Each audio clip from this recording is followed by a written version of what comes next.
I worked on the same geological formation for 7 years, and there hasn't been all that many publications come out on that formation, maybe a handful or so, and mine are a couple of those. So Actually, on that note, can you explain to me stromatolites like I was a 5-year-old? Because in many ways I am.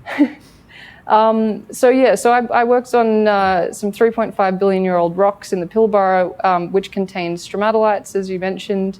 And stromatolites are basically the fossil version of a community of microorganisms. So bacteria, single-celled life, primitive life, whatever you want to call it.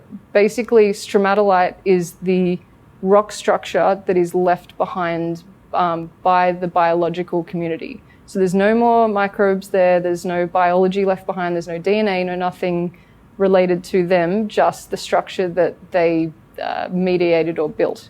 So it'd be kind of like coming to Earth, finding houses and apartment blocks, but no humans, but you knew that the humans built those structures. I see. So it's not, I always got the sense that it was like compressed matter, like fossilized over billions of years. Is that kind of what is it? Or have they built this structure? Well, so basically what's happening is you've got a microbial mat, and that's basically like a sort of sticky, mucousy sort of substance, gelatinous mat.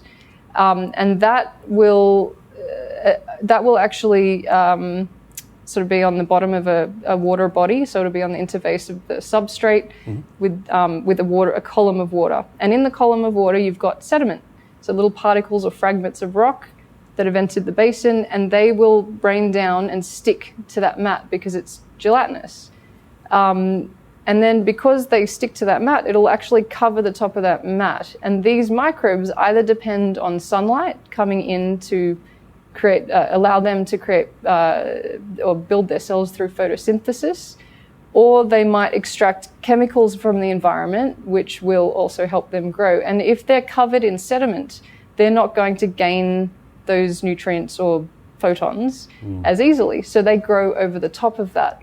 So that makes another layer. Right. And then that happens again. Yeah. And so they grow over the top of that. And it happens again. And over time, you end up with this layered structure that builds typically either dome-shaped or cone-shaped structures. They can be of all many sizes, but they're typically these layered structures. And then you come around like 3.5 billion years later and find this rock lasagna. Pretty much, yeah. There'll be a link somewhere to see the full interview. It may be currently floating near my head. Also, in podcast form, if you'd like to listen while cleaning the house or driving or whatever people do. You really should be paying attention though, seriously.